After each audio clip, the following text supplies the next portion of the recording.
insecurity situation has continued to widen after a mass jail breakout in Edo and Imo State respectively.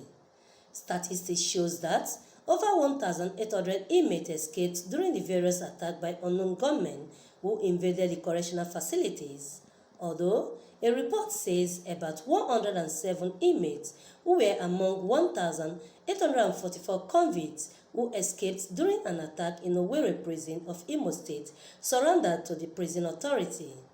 This has continued to raise concern over the growing trend of insecurity that has embedded every nook and cranny of the country. Meanwhile, the security agencies have in the recent times worked tirelessly to ensure safety of lives and properties, but much is needed by both the federal and the state actors to address the lingering challenges that pose threat to the nation's security. Correspondent Vincent Okushi gathered that since October 2020 to date, there has been mass atrocity of incessant killings ranging from kidnapping, farmers' elder clashes, and other forms of violent extremism across the 36 states and the FCT. Speaking in an exclusive interview to ascertain the level at which the nation must get it right, an expert in justice and prison reform and human rights and a founder, Prisoners Rehabilitation and Welfare Prawa, Dr. Uju Agomo, calls for intelligent and investigative beef up by security agencies to obtain a high rate of apprehension and prosecution in order to rescue the country from Waterloo. There must be certainty of apprehension, meaning that if you have committed that offense, that the chances that you will be apprehended must be very high. And what do you do as a people or as a nation to ensure this? Is basically to beef up your intelligence mechanisms. The ability to investigate must be, very strong. So that would be able to detect everyone who had committed the offense or who is about to commit that offense. Not just apprehending one who have committed an offense. It's also the second level that there must also be certainty of prosecution. That once you have been caught committing an offense, that surely you will be prosecuted. Now, if it is clear that you can commit an offense and the person can bribe their way out of being prosecuted, first of being apprehended and second of being prosecuted, then you are running into dangerous waters. Connected to that is that even while we are prosecuting, there must also be certainty of conviction. So somebody may be prosecuting you, but because you do not have adequate evidence or that the person who is prosecuting is not doing it diligently, then you find somebody who is guilty not actually being found to be guilty, not actually being able to be convicted. That becomes a problem. So we must ensure that not only in terms of adequate intelligence gathering, but the capacity of the prosecutors must be such that will enable diligent prosecution to be implemented in this regard. Diligent prosecution. And that the whole notion of proper trial, the certainty of conviction, and then the certainty of this kind of sanction that is given. So that is one level. Now, I will tell you what happens, that when you do not find all these systems, all these processes that I've mentioned, being put in place, then the country will run into a problem. And what kind of problems will such a country run into? You run into a problem whereby, one, those who have committed those offenses will be emboldened. They will continue to commit similar offenses because all they will need to do is that, you can bribe your way out here, you can do this and that. So it doesn't matter, so you will say, first, I can continue to commit the offense because somebody may not likely catch me. Secondly, if I'm caught, then I can bribe my way out. Now, even if I didn't bribe my way out, if I'm caught, then I can bribe my way to ensure that the prosecution will not be diligently done. Or even if I didn't do it at that stage, I would bribe my way throughout during the trial process so that the conviction will not be given. Or even if I didn't do that, I would make sure that I continue the bribing to ensure that even the sanction that is given will not be so given. Or that when I've been given sanction, something will be happen and then I'll be released or something else, another program that would actually not really be due punishment be given to me. So you find that those kind of persons will become emboldened. She further noted that when an adequate sanction is not given to duly offenders, it may constitute a failed state where people feel they can undermine the law without being apprehended nor convicted. Thus, advocating for a transparent administration of justice for accountability purposes. Encouraging more offenders to get into the same practice. Don't forget that you have already a catchment of reoffenders. Now you are added also another layer, which are the offenders. But again, another scary thing is that that's not it all. There is also another third element that will be happening. And what is that third element? Those persons who have been watching on the byline, perhaps those who believed in the processes of law, those who believed in the instrumentality of the states, would then lose confidence in the states. They would then lose confidence in those processes. So what do? They will go into what? Self-help. Not only that they will go into self-help, they may also begin to do certain things that will undermine the instrumentalities of the state. And once you begin to see that, it kind of pushes such a state to almost being what is called a failed state. Because what is a failed state? Is a state that have a big problem in terms of holding together the issues around governance, the issues around trust. Just look at every function of a state. Where you see those functions becomes the problematic. When the state is no longer able to provide security, when the state is not able to gather or encourage trust, when the state is such that is not even, their laws are not obeyed, when there are so many non-state actors that are undermining the processes of the state, and yet the state is unable to attract or address those issues. I believe that every country must ensure, and Nigeria is not an exception, that you must make it clear that every action that is frowned by the state must have due laws that clearly specifies them like that, and that everyone who violates those laws, that all those processes I've mentioned, must follow through. And then coming to the point you are mentioning, that if the state is not doing enough in terms of he's not hearing people being prosecuted and all that, and that's the other point. So whatever it is that the state is doing, the government, here I'm using the state in the form of discussing the government is doing. And when I talk about the government, I'm talking about the executive arm of the government, I'm talking about the legislative arm, and I'm talking about also the judicial arm. That as the state is doing it, people must see it. So it's not just that justice is done, but it seems to be done, but also people must feel that, yes, because security is not just of what the state is doing or what the government is doing, but a sense of security, that the people feel secure. They feel that the state itself or the government itself is also protecting them. So I therefore think that even if one may concede, you can say, okay, to some extent there are maybe some steps that the government is taking. The question therefore is that, does the people see that as enough, adequate? Are there other factors that are presenting this in very bad light? Because increasingly, and this is what you see in everyone, you look at it, reading in the media every day, you see in ways that the society, the community, and the people are almost like saying, not enough is not done. And they're saying, we don't feel safe. So something must be done, not to actually allow what I have described earlier, for us to get into that, being seen completely as a failed state, where everyone is now the ones putting ways to protect themselves. Because once you feel that the government cannot protect you, the only other default mode is that you begin to protect yourself.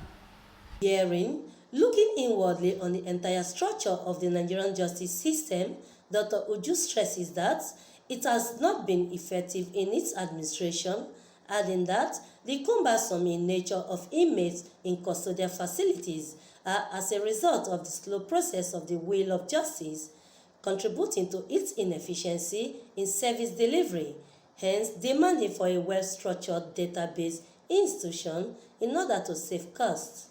You talk about efficiency. You are saying that something is being done within the kind of time and with the kind of time and resources that you would say that the best is done. So the value, both in terms of time, both in terms of resources, would be such that you think, okay, it's worth it.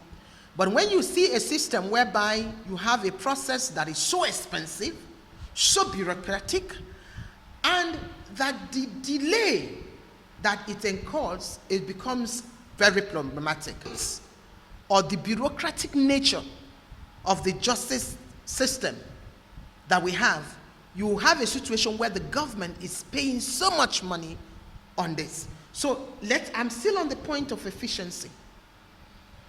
Let's talk about the issue of cost, the amount of money. So if you take the fact that those persons who are in custody, and I'm talking now first only prison custody in custodial facilities of the Nigerian Correctional Service, what we know before as the former prisons. If you say, for example, you take a statistics of, even if you take a statistics of 70,000 or 75,000 persons, or even whatever number you want to take, okay? Or you want to even take 50,000, 53,000, and you take the amount that is spent on food every day, which is 450 naira per day. You times it by the number of inmates. You times it by the number of days in a year. It will blow your mind how much this country is spending on those persons who are in custody. And I'm talking about now only about food. I have not talked about issues relating to medical, drugs, issues related to infrastructure in those places, issues relating to the staff time that is spent on those particular number of inmates. Somebody may say, okay, it is worth the while if those persons who are there are the ones who need to be there because we want to keep the society safe. But that's not the truth. We know that in these facilities we have people who are innocent. They didn't do what they were said to be, and they were just locked up there. But because of the slow grinding of the wheels of justice, it takes time for the courts to so determine that those people are innocent. So they're still in there. So we have persons who are innocent. We also have persons who are minor offenders, who are petty offenders. And again, as Prawa have always said, there is no reason why as a nation, given the issues that we have confronting us in terms of high number of persons awaiting trial, high numbers of persons in custody, many of the facilities in the cosmopolitan areas, issues of overcrowding, we don't need to still compound our problems by having a lot of people who are petty offenders and minor offenders. So these persons have no business being in custody. They can be given alternatives to custodial sentences. They can be given, for example, community service, where they will be the one who will give unpaid labor, unpaid service to the community, rather than the other way where the state will be paying for their feeding. So it is a very bad business model. You don't do things like that.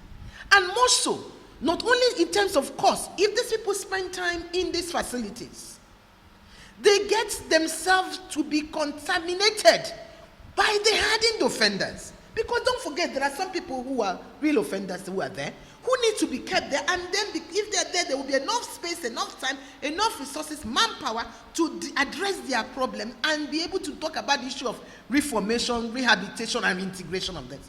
But it's difficult for the Nigerian Correctional Service to do it with the kind of persons that we have put for them in custody. Many of these people are awaiting trial. Over 69%, sometimes 70%, and even in some custodial facilities, close to 80%. There are about 18 institutions in this country, or almost like 19, if you exclude 18 if you exclude the Nigerian Correctional Service. But about 19 institutions in this country that can detain people, from the EFCC, ICPC, and NDLEA, and name it. And as I talk to you about the number of persons in these facilities, it's only the ones in the Nigerian Correctional Service that can give you the statistics. There is no institution in this country, there is no official, be you government or anybody in this country, that can tell you the total number of persons in all the custodial facilities or detention facilities in this country at any particular time. How then do you plan? And when Nigeria went for the Universal Periodic Review, it was advised to Nigeria, and this was one of the recommendations given to Nigeria, that as a country, we must have a centralized database of all persons in custody in all places of detention. This has not been done. And if you don't do this, it becomes problematic in terms of you planning. How do you provide resources or facilities for these people? It will also become a problem in terms of preventing things like extrajudicial killing and all the rest of that. So we must ensure that we address this. We must ensure that everybody who comes into a place of detention is properly documented in a tamper-proof register, that nobody can affect it, and that people can visit, have oversight missions on those places and monitor without being announced, and then be able to make sure that the needful is done. This is not a fault on one agency. It is a fault that the system is not working. The system, which starts from arrest, okay, investigation, arrest, prosecution, trial, conviction, and of course, where the person serves the sentence. Because we have problem coordinating all these processes, and we have challenges in all these processes, it becomes a problem. We also have issues about corruption across board. It also brings up its own problem.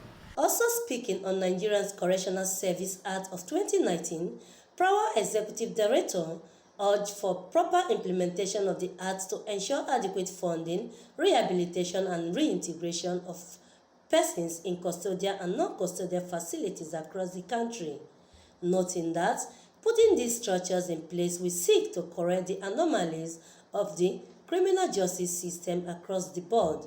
National Service Act of 2019. There are certain things that that act has pushed forward, which if we begin to implement, perhaps it would definitely go a long way to assist us.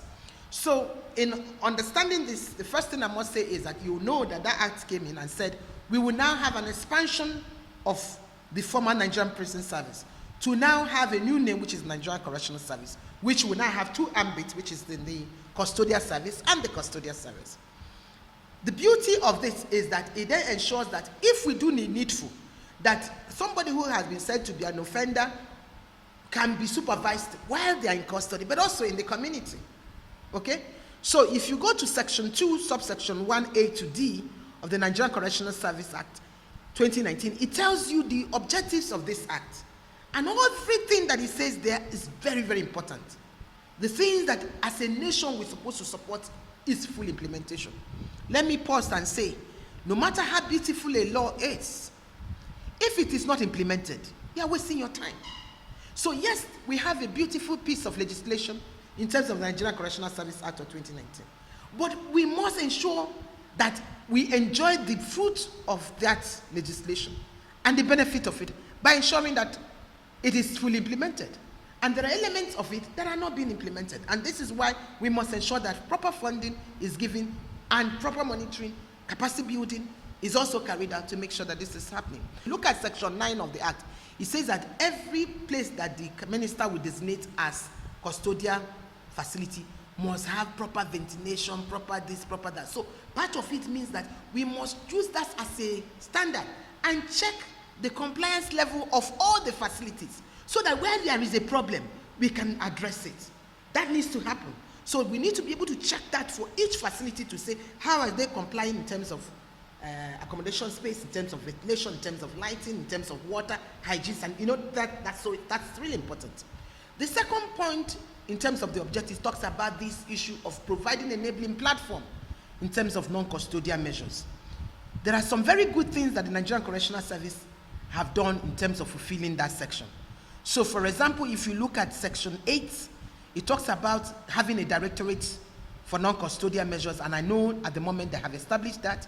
I know at the moment they do have a Deputy Controller General in charge of non-custodial measures. They also have Assistant Controller Generals in charge of the different units of the non-custodial measures as stipulated under Section 37 sub 1 of that same Act, which is Assistant Controller General in charge of community service, Assistant Controller General in charge of probation, Assistant Controller General in charge of parole, Assistant Controller General in charge of restorative justice, and then of course an Assistant Controller General in charge of special duties.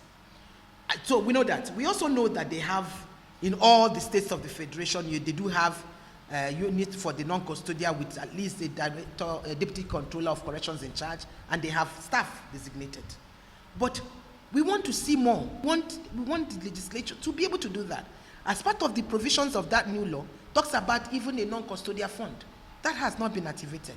So we have to make sure that this happens, that the non-custodial directorate have proper vehicles for mobility, that also that they're able to connect with the local governments, and that link is also done. According to prior analysis on custodial centers, looking beyond their designated capacity across Nigeria in relation to Section 12, Subsection 4 and 12 of the Nigerian Correctional Act 2019, it is gratifying to note that as at March 1, 2021, the total custodial capacity of Nigerian Correctional Service is 56,105, and the overall current number of inmates and total lockup is 65,997. Out of this total lockup, 47,730, representing 72.32%, are the awaiting trial persons in Nigeria. The report further states that awaiting trial persons is accounting for 85.1% of custodial space, meaning that the average of total lockup per state in each geopolitical zones are as follows: South-South 160%, Southeast 150%, Southwest 152%, Northeast 91%, Northwest 90%, and North Central 87%. There are cumulatively 248 custodial centers in Nigeria today. 21 of these custodial centers are not functional, while 79 of these centers, representing 32%, are currently overcrowded, and 46 of these overcrowded are in the southern region of Nigeria. However, there are currently about 20 custodial centers in northeast Nigeria that are non-functional due to challenges of insecurity.